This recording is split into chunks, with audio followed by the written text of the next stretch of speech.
Hey y'all, welcome back to Lisa Michelle Beyond the Scale. Just giving another update. I had a request this morning from one of my lovely followers, Deborah, and I wanted to make a video. I'm doing arts and crafts while I'm talking, y'all, because why not? So, yesterday I did my third injection of the Ozempic, and I'll say the first 2 weeks, it wasn't trying at all. By the second day, I was good. So you can smell all of the food that everybody's eating, but you don't feel like you want to join up with them, if that makes sense. You're just kind of watching like, boy, I used to eat all that food too, and it was a lot. So I'm happy I've been freed, and my doctor recommended for me to take the Ozempic. It's a lot of people taking Ozempic that aren't type 2 diabetic. Even the pre-diabetics can't seem to get the medication either, but I got my supply. I only was delayed for like 4 days of my initial prescription. So they filled it, I got it, everything was perfect. So what the Ozempic does is it slows down your digestion. So the little small meals that you're getting every 4 hours, the size of your palm, um, it's not bad at all. I'm telling you, by that second day, I was fine. It like kind of like a strange appetite suppressant. You don't feel like you're being suppressed. Like, oh my God, I'm not hungry. I'm not going to eat anymore ever again. No, it's not. It's not that strict, but it is. It has its moments and everything. So I'm like, okay, but I'm happy. I'm doing better. I started off, like I said in a previous video, I started off at 196.9, and by day two, let me see,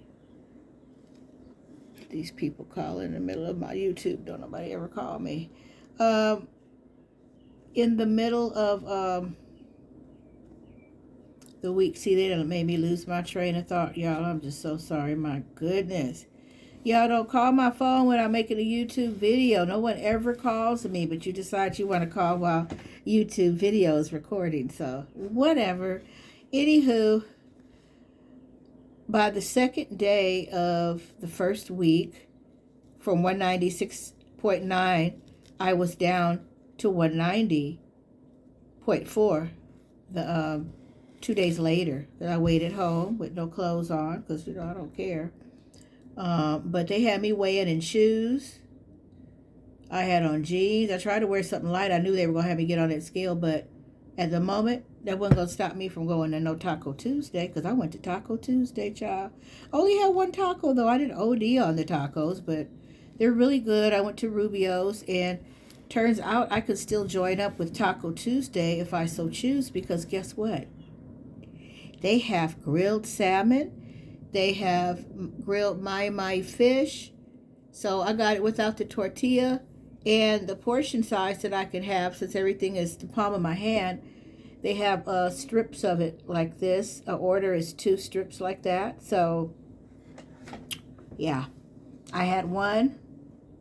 Had my fresh, unflavored iced tea. I brought my own sugar, my monk fruit sugar, and that's all she wrote. I was happy. I'm like, okay, I can do this, y'all. I can do it. So that's what I did. And let's say I weighed the week after, week number 2, I weighed on a Tuesday, and I was down to 185.4. So, okay, that's kind of quick. Then I weighed yesterday. Yeah, Tuesday was yesterday. I weighed yesterday, and I was 183.4. And I'm like, oh my goodness. So it's it's a total of 13 pounds. So I was pleased needless to say, I've survived the family gathering with all the wonderful food and smells and people socializing. And I have grown up always wanting to socialize, but food needs to be involved. If you invite me to a party, I'm one of them people like, oh, are you having food? I can give you a little quick example. I was a little girl in elementary school, like maybe first grade or something, and I was invited to a little girl's birthday party in my class. So I asked the little girl, are you all going to be having something to eat at the party? Who does that at that age? I do. And she said, yes, we're going to have hot dogs and hamburgers and chips. I said, oh, okay. So I'm thinking to myself, already in my mind, oh, I'm getting two of them hot dogs because that one little hot dog ain't going to be enough. I don't want no hamburger. So I made plans in my mind. I was going to go and get a couple of hot dogs. And I said, well, why not? So I did. I got the hot dogs. I showed up to the little girl's party, even brought a present, you know. So. And then, you all don't know this about me, but I am a cupcake-aholic, and I dearly, dearly love cupcakes to the pit of my soul. So I asked the little girl, so when y'all gonna cut the cake? Because it was like maybe a good 2 hours into that party. You know, I wasn't telling no time at a little girl, but I know we were there long enough playing them birthday games and stuff that it's about time for y'all to be cutting this cake. Because my mom is trying to leave, and I want to get a piece of cake before she gets out of here. Because I ain't going to have no ride. I don't drive with a little girl. You know they never cut that cake. I'm still waiting on getting a slice of that little girl's cake. Little girl grown, got kids, grandbabies, and everything by now. You know what I'm saying? Married. Yeah, all kind of stuff. So, needless to say, that was a loss. I never got a cake. Never got the piece of cake. And my birthday is on September 10th. And that was always, always, always the first day of school. So I got to watch all year long while everybody was getting cupcakes brought to the school by their mother. I didn't get any. You know why? Because my mom's a school teacher of all occupations to have. When you got a cupcake-aholic daughter, there was some cupcakes at the schoolhouse, okay? So she could be recognized on her day. Never got a birthday party at school, because that was a thing back in the 70s, y'all, because I don't think they do that now. Then it has to be store-bought. These cupcakes would always be homemade from someone's mom's kitchen, and it was just absolutely scrumptious. So I never got a birthday party, and my mom really wasn't all that keen on birthday parties anyway, but we did have a little family celebration, you know, with us in the house.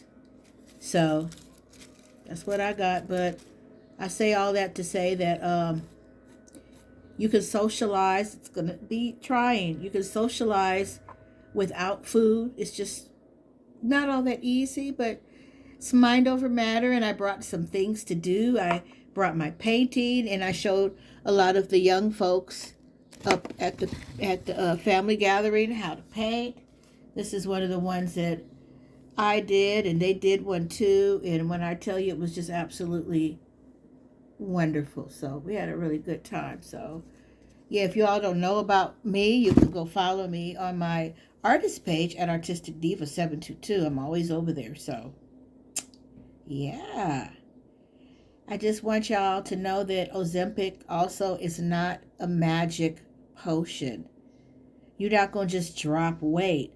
You actually have to do something. You actually have to work at it. You actually have to take healthier choices. And when my doctor told me eat those meals every 4 hours, the size of your palm, he said if you eat over that amount, you will get severely nauseated. Trying to be sick. I don't like nausea in no kind of way. You know, I was, excuse me, y'all, my nose itching.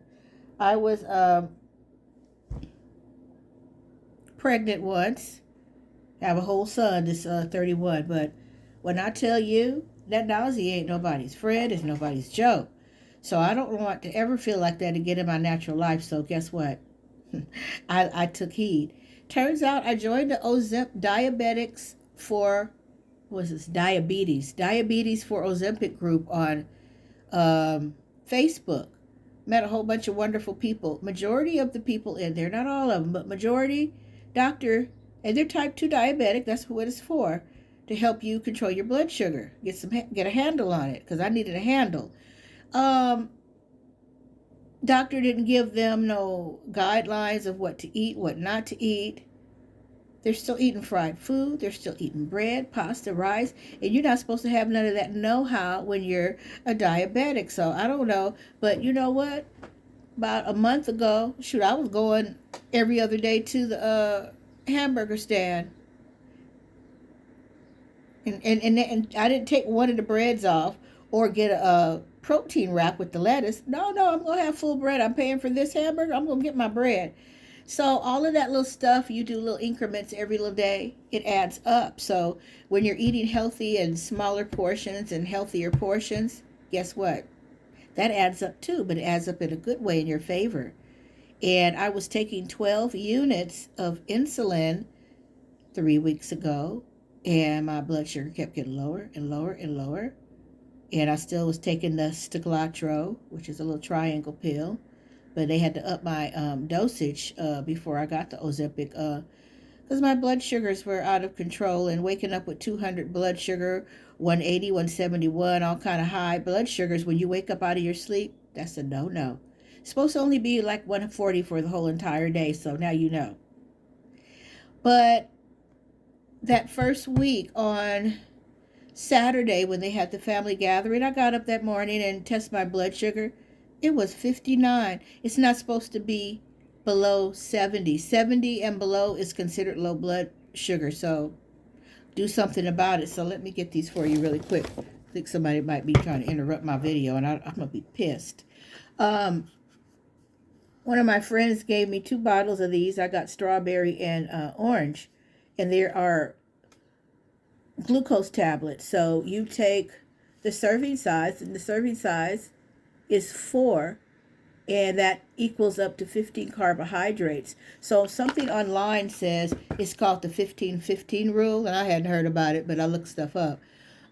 15 carbohydrate snack, whatever it is, but these are the best because you're not hogging up a whole bunch of crap you don't need. And guess what? Real quick, you don't put the crap in your house, you can't eat it, right? Yeah, I tell you. But it's 15-15, 15 carbohydrates, and then wait 15 minutes and check your blood sugar again. Then when I checked it again, it raised up to about 84. So I said, okay, this stuff does work. I very, very rarely ever get any low blood sugar, and my blood pressure has been abnormally low. So I was told to go down and stop taking 2 of the, I think it's Valitrin or some, they got these little weird names I can't pronounce, but about a little capsule pill like that. I was taking one of those in the morning and one at night so I can keep my blood pressure in check. Well, guess what? He moved me to half a pill because my blood pressure keep getting low, and I was fatigued. I think this last Saturday, I laid in the bed all day because I just couldn't do nothing else. I was just tired. I wanted to do stuff. I was feeling active, but my whole body just felt like somebody socked me, and I was just drug across the floor, and I was just drained. So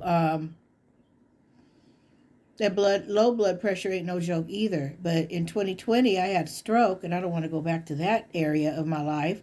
So we're not going back there. But my blood pressure in 2020 was 235 over 115.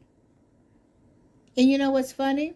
I always had 3 numbers. The 3 numbers on this side of the bracket slash and 3 numbers on that side. That seemed like my normal, but now I'm getting 2 digits on each side. So let me see my little book here. I keep track of everything. This morning my blood sugar was 82. I take it at 6:45 in the morning. And my blood pressure was abnormal again today. And it was low, 86 over 53. So 120 over 80 is like a really good blood pressure to have. So last night I got 1 regular reading because I take my blood pressure and blood sugar in the evening before I eat my so-called dinner. But I eat a lot of things like cottage cheese and strawberries. I can have that, and blackberries. I could have the pineapple, but I'm not supposed to. doctor gave me a really nice list that I posted in the group of diabetes and for Ozempic. But if you would like a copy of this list, you can gladly reach out to me on Lisa Michelle Beyond the Scale on Instagram and leave me a DM, and I will gladly send the list to you because I have it in my phone already saved. So I'll be more than glad to share the wealth, because majority of the people in that group, I'm telling you, the doctor just gave them the Ozempic, said go on. And then online it even says, oh, you can eat anything you want with Ozempic. Oh, no, you can't. But if you do, you're going to be sick. No red meat, no fried foods, no fried chicken. Oh, my God, the list is so vast. He told me no milk, no white, nothing, no white flour, no, bread, white flour bread, all that stuff, no wheat. I could have oatmeal, but I can't have cantaloupe, watermelon, banana, pineapple. So I can't have any of that, but I can have strawberries and blackberries. So that's what I'm going to continue enjoying myself. But I want to give a good shout out to Mr. Todd Haycox. I think I said it right. Todd Haycox. He is a gentleman I just met, and he's in the diabetic for Ozempic group with me, and he's just absolutely a charm. So just wanted to say hi to you, and I'm gonna make sure, Todd, that I share this video with you, because I don't want to be giving out my YouTube channel all up in the group, because that's not what that group is for. But I figure you might enjoy this content where I can actually do a video and speak with people about my experiences with the Ozempic. So what I've experienced is the first week I had a lot of diarrhea. One of those days during that week, they loud outside, be quiet. One of the, see how they messed me up, that stroke be having my thought process interrupted really bad. I can already do that all by myself though. But one day I had diarrhea 7 different times, because I count, because I want to know what my body's doing and what's going on. So that finally subsided. I had 2 normal bowel movements yesterday. Still a little, but I'll take it. So my body, I think, was just cleansing out of the the toxins that I was feeding, all that bread and hoop-de-doo I was eating. So I'm doing much better, and I just want to say also thank you to Nettie. I don't remember your last name, Nettie, forgive me. She's one of the administrators on diabetes for Ozempic, diabetics for Ozempic, however it's going. But she's a breath of fresh air. So if you want to join that group and you are type 2 diabetic, by all means look for it as diabetic for Ozempic. I think that's right. But anywho, I will see you all soon. I just want to show you what I was making, because I know I would be nosy, like, well, damn, you never even showed the craft you was making. I'm refurbishing medicine bottles, and this is tissue paper. I think I want to find something just a little thicker than tissue paper to wrap around here, because it's kind of transparent. And then I did this one with a pretty napkin from the Dollar Tree, but then it got all kind of, let me turn this light. It's like too much light, y'all. Let there be light. That's what the Lord said. Let me turn this lamp all the way around. See if I can, yeah, that's a little better. So this is the napkin. It's a little textured, but it's okay. And I got some glue glitter on it so it could be sparkly. So I'm going to let this dry. Then I'm going to be painting the top. So have a wonderful day, and I'll see you later. Peace.